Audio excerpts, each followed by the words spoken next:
Hoje nós iremos conversar um pouco sobre o estudo da teologia, nossa quinta aula, e o texto base dessa reflexão está em McGrath, no livro do McGrath, nas páginas 177 a 180.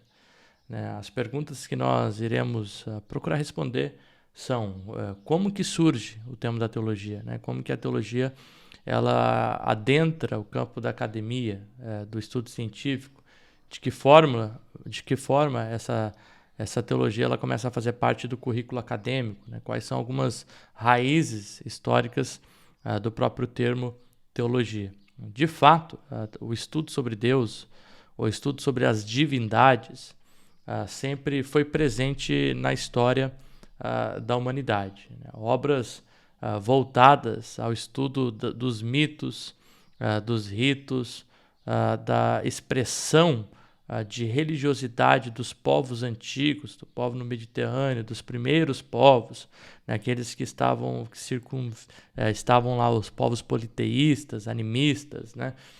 Tudo isso tem sido pesquisado principalmente pelos antropólogos da religião. Um exemplo de uma obra publicada em português é o livro História das Crenças e das Ideias Religiosas de Mircea Eliade, né? E mais recentemente, além de se estudar também todo o campo da religiosidade de outros povos, dessas divindades, né?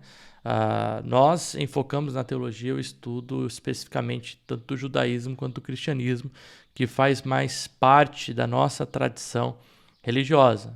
Um amigo meu, André Heinck, ele escreveu 2 livros recentemente que falam um pouquinho sobre isso, os outros da Bíblia e aqueles da Bíblia, né? Então, narra um pouquinho sobre a fé de Israel, e não só sobre a fé de Israel, mas sobre a influência de outros povos na própria fé de Israel. Então, o tema da teologia sempre, ou do estudo das divindades de Deus, sempre foi algo muito debatido, né? Se nós olharmos para a época de Jesus, nós vamos encontrar um estado, né, romano, helenista, né, pela influência helênica, muito religioso, extremamente com seus mitos, suas histórias acerca de Deus, dos deuses, suas histórias acerca dos deuses, né, como foi dito aqui anteriormente. Então, o tema da teologia ele vai surgir mais especificamente depois, com a patrística, porque a teologia, enquanto estudo, o tema da teologia em si, enquanto disciplina, é algo posterior. Então, vai surgir principalmente com a patrística. Os pais da igreja começam então a se falar justamente nessa teologia que é produzida como o estudo do Deus cristão, né? O estudo de Cristo, o estudo do Deus cristão. Já no século II, por exemplo, a gente tem Clemente de Alexandria, que fazia então essa comparação, o contraste entre a teologia cristã e as mitologias pagãs, entendendo então que a teologia fala acerca justamente das verdades cristãs acerca de Deus. Um pouco posterior, Eusébio de Cesareia também acredita que a teologia tem a ver com essa visão cristã sobre Deus, né?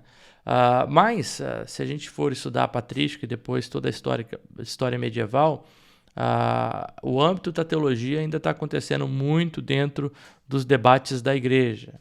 Posteriormente, com as fundações na época medieval das universidades na Europa, a partir do século XII, que se começa então a teologia a entrar como uma das principais disciplinas no estudo universitário, né? Por exemplo, na fundação das universidades da Europa, de Paris, Bolonha, Oxford, a gente vê ali o estudo científico dividido em 4 grandes áreas, né? De humanidades, a área da teologia, a área da medicina e a área do direito, sendo que a área da humanidade seria o nível mais básico, que depois dava sequência à área de medicina, direito, teologia, né? Então a pessoa estudava humanidades e depois ia para uma dessas escolas.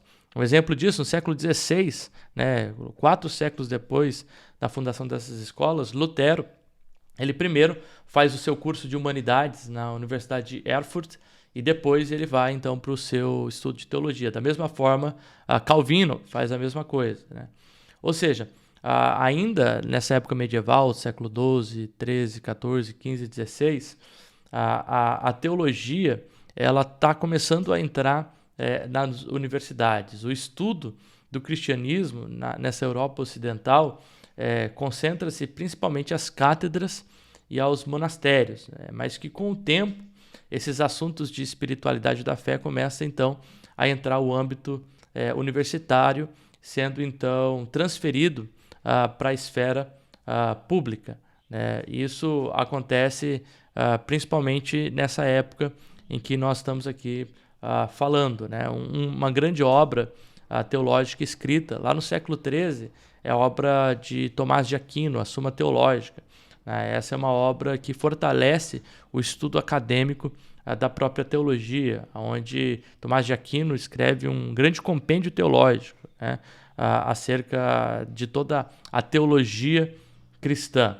A grande questão é que com o advento do iluminismo, a partir do século XVIII, começa-se a questionar a presença justamente da teologia no âmbito da universidade, né? Então, qual é a função de um estudo de uma fé confessional em si, seja ela cristã ou muçulmana, específica de uma confessionalidade, dentro de um âmbito laico e público? Então, se começa a questionar, e um dos segmentos então do iluminismo crê então que a teologia não deva fazer parte desse currículo acadêmico que está sendo oferecido agora nas universidades. Claro que existem sempre defensores que vão crer que a teologia faz parte disso. Um exemplo disso é Friedrich Schleiermacher, que no século XIX acreditava que um clero bem instruído, né, um povo bem instruído, traz benefício também para o próprio Estado, né? De fato, o que a gente vai ver é esse movimento justamente da teologia saindo do âmbito público, né? Universidades que começaram até com o estudo da teologia, como a gente tem inúmeras universidades nos Estados Unidos, por exemplo, que começaram com o estudo de divindades, né? As escolas de divindades que existem até hoje, mas que com o tempo vão migrando para outros estudos e a teologia começa a ser colocada de lado. No âmbito norte-americano, por exemplo, a gente ainda tem as escolas de divindades dentro das faculdades, né? Mas isso já não acontece, por exemplo, no Brasil. O Brasil, influenciado principalmente com o iluminismo francês, o que vai acontecer aqui, a ideia de laicidade é justamente que essa teologia confessional ela não pode estudar, ela não pode pertencer a esse âmbito público da fé. Então, o que a gente vai ver dentro das universidades, no âmbito público, tem muito mais a ver com o estudo da ciência da religião, com o estudo do fenômeno religioso, ou até dessa pluralidade religiosa, dessa multirreligiosidade, do que especificamente de uma laicidade que você prevê vários tipos de confessionalidade, né? Pelo contrário, o estudo da teologia cristã vai acontecer muito mais no âmbito das faculdades particulares e dos seminários, né? Onde estão sendo preparados líderes, pastores, mas que também é onde está acontecendo toda essa discussão acadêmica. Claro que a gente deu aqui uma pincelada, né? Um pouco desse movimento da teologia entrando na academia, né? O fenômeno religioso como algo sendo explorado desde o começo da humanidade. Na época medieval, isso pertencendo principalmente aos monastérios, às cátedras, né? Aos poucos vai entrando na universidade, vai ganhando seu espaço na universidade, mas depois com o iluminismo começa de novo a retroceder e ficar principalmente nos âmbitos mais particulares dos seminários e também das faculdades denominacionais dentro do âmbito da teologia. Então essa foi a nossa aula de hoje para falar um pouquinho sobre o estudo da teologia, principalmente no âmbito acadêmico.